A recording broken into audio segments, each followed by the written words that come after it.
Today, in What's New in 22q, we're CART. We're taking a journey directly into the brain. We want to understand something that affects so many families. I'm talking about that delicate and often really frustrating biological balance between feeling calm and feeling completely overwhelmed. But before we get into the science, and there is some really fascinating science today, believe me, I want to make sure we give credit where it's due. This podcast is brought to you by 22q11 Europe, the European Association supporting families living with 22q11 deletion syndrome. So let's just get right into it. If you're listening to this, you're likely intimately familiar with the unique texture of the 22q brain. It isn't just about, learning differences or medical appointments. It's about the atmosphere inside the head. Parents often describe it to me as a kind of static noise, a constant background hum of anxiety and this brain fog that makes just processing the world incredibly exhausting. That is a very accurate and honestly a really poignant description. And I think for decades, the medical focus has been largely reactive. We tend to wait for a crisis, a psychotic break, severe depression, a behavioral meltdown, and then we rush in to treat that crisis. But what families and frankly adults living with this syndrome have been asking for a long time is something different. They're not just asking for crisis management. They're asking for, noise cancellation. Right. They want to know if we can just turn down the volume a bit so that everyday things, learning, working, even just making friends become more accessible. Exactly. They want to improve the baseline quality of life. And that desire for noise cancellation, that really drives the research we're doing a deep dive into today.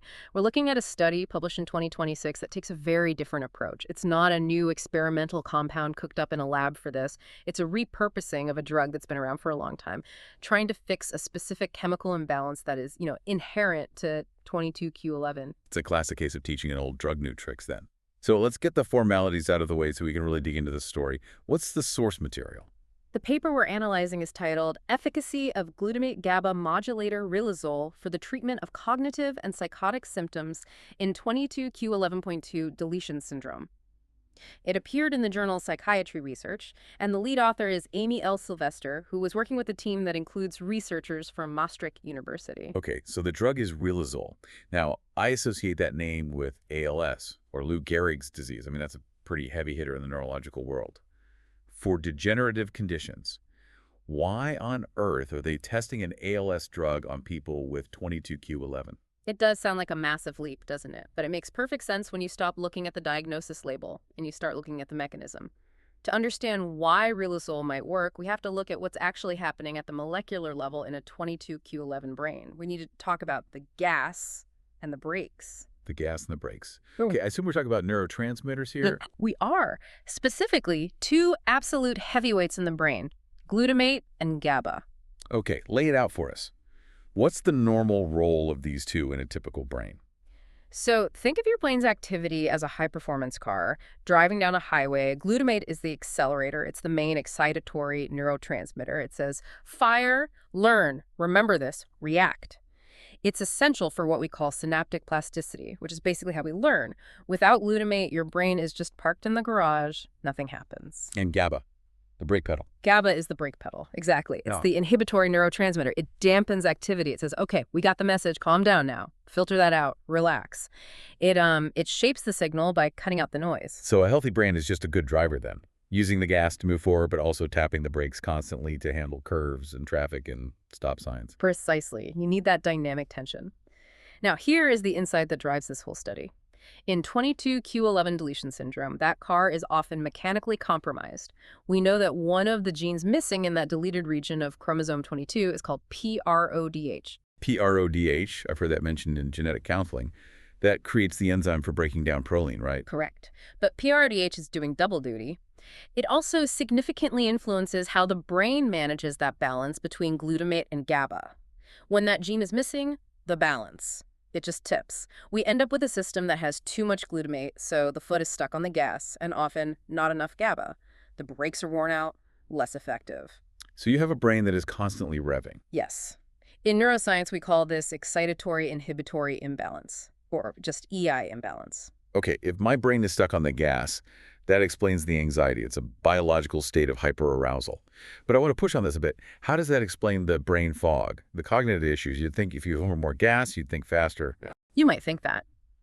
But imagine trying to drive a car at 100 miles per hour, but you're stuck in second gear. You aren't efficient. You're just overheating. Or imagine trying to listen to a conversation in a room where everyone else is shouting. When there's too much noise, too much excitation, the specific signal gets lost. You can't focus on the one voice you need to hear. That's the brain fog. It's not a lack of activity, it's too much uncoordinated activity. Wow, that is a really helpful distinction. It's not that the brain is slow, it's that it's flooded. So, enter Riluzole. How does an ALS drug fix a broken gas pedal? Riluzole is unique because it works on both sides of that equation. It acts as a modulator.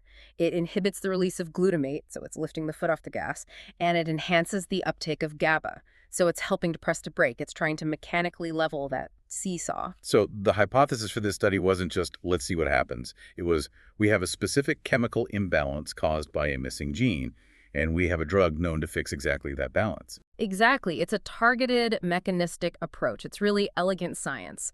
So Amy Sylvester and her team, they set up a really rigorous trial to test this hypothesis in real people. And when we say rigorous, we mean it. This was not a survey sent out to parents. This was a randomized, double-blind, placebo-controlled crossover trial. Which is the gold standard, especially for rare conditions where, finding participants is so hard. Walk us through the structure. Why crossover? Why is that important? So they had 32 participants, a mix of adolescents and adults.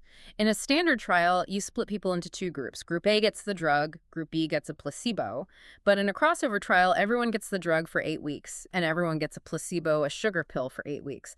But the order is randomized, and crucially, no one, not the patient, not the parent, not the doctor, knows which is which at the time. So you're really just comparing you on Riluzole against you on a sugar pill. You are your own control group. It's the best way to eliminate variables like how severe is your deletion or what's your IQ, because those things stay constant for you. It isolates the drug's effect. Okay, the setup is solid. Let's get to the news. Did Riluzole fix the car? Did it balance the brain?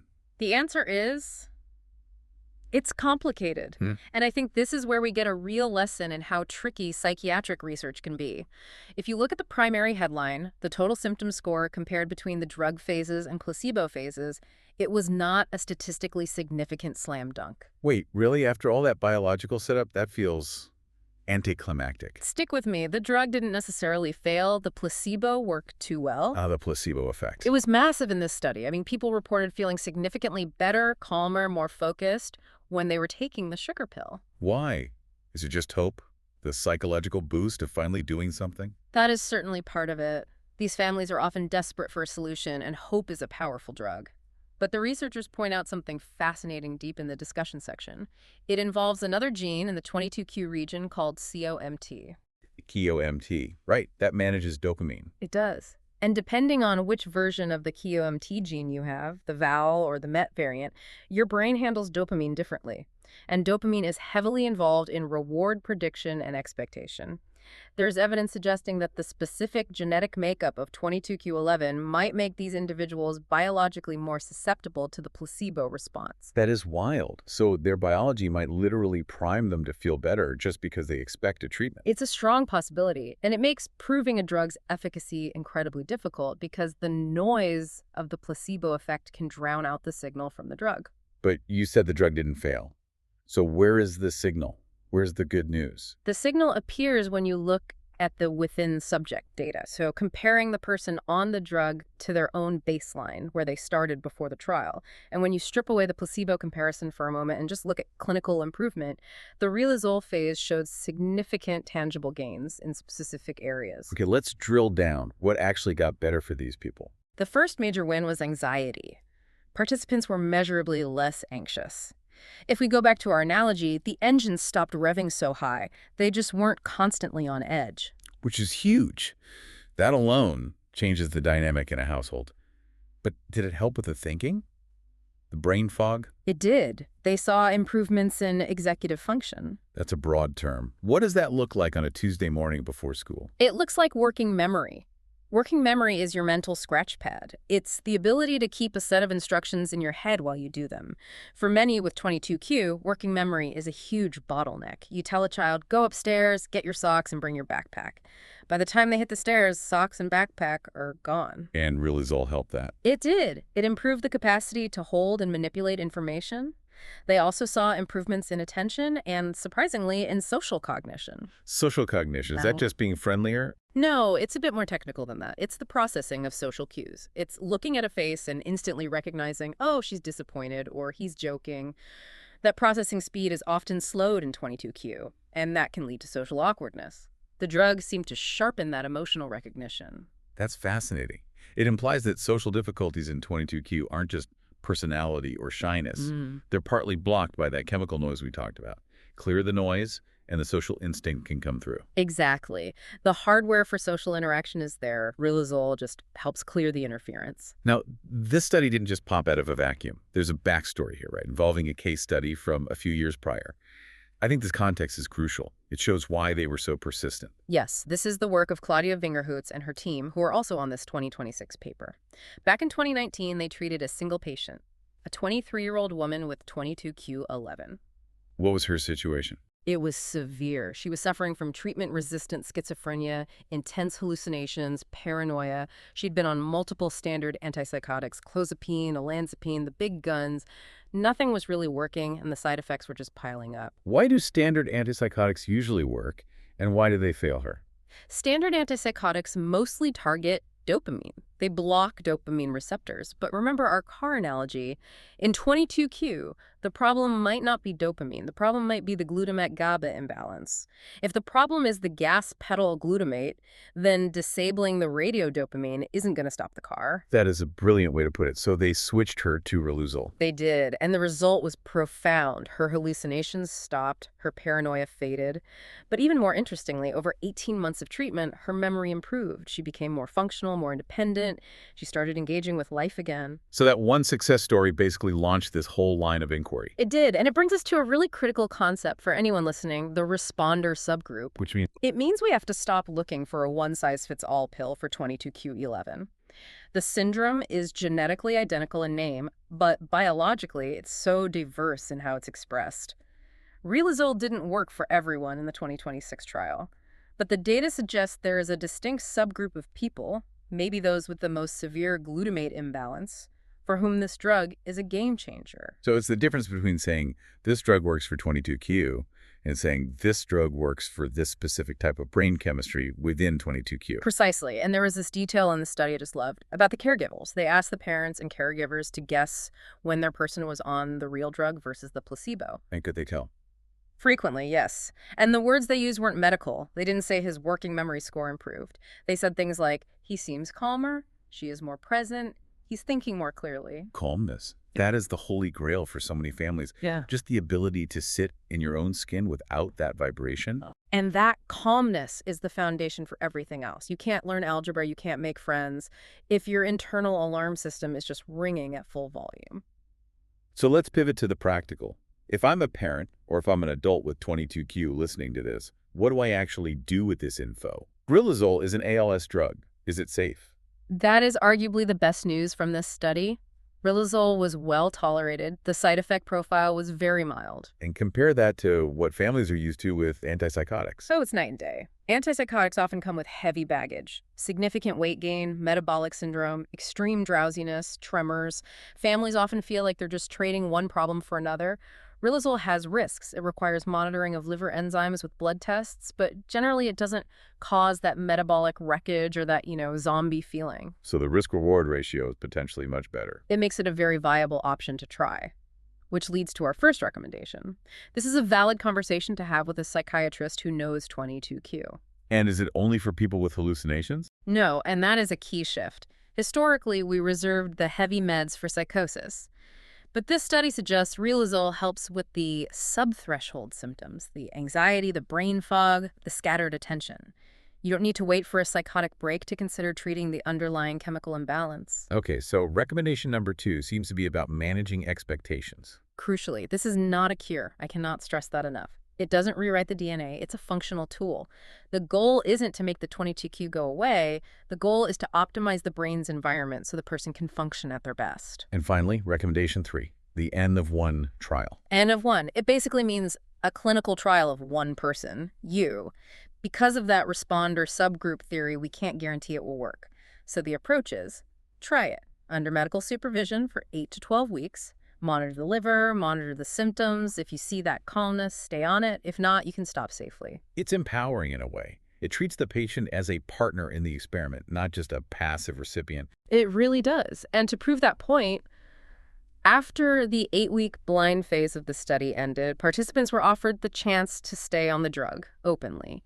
About 20% chose to continue. 1 in 5. 1 in 5 found enough value in their daily lives to keep going. And that might sound low to some, but in the world of complex psychiatric disorders, finding a medication that dramatically helps 20% of people who maybe weren't helped by anything else, that's a victory. It feels like we're entering a new era here. We aren't just throwing blankets over symptoms anymore. We're moving toward precision psychiatry. We're peeling back the layers. We aren't just treating anxiety. We were treating glutamate-driven anxiety caused by a PRODH deficiency. It's smarter medicine. It's hopeful. It honors the complexity of the condition. It does, and it validates what families have said for years. My child isn't just anxious, their brain is noisy. Now we know why, and we're getting closer to the volume knob. Getting closer to the volume knob. I love that. It's a perfect image to hold on to. We've covered the biology, the study hurdles, and the practical hopes. It's complex science, but the takeaway is simple. Options are expanding, and the understanding of the 22q brain is getting sharper every year. Thank you so much for breaking this down for us. It's a lot to digest, but that seesaw analogy is definitely going to stick with me. It was a pleasure. It's always exciting when you see the science finally catching up to the lived experience. And that brings us to the end of today's deep dive. Thank you for listening to What's New in 22q, produced by Dr. Stephan Eliez for 22q11 Europe. Take care and talk to you soon.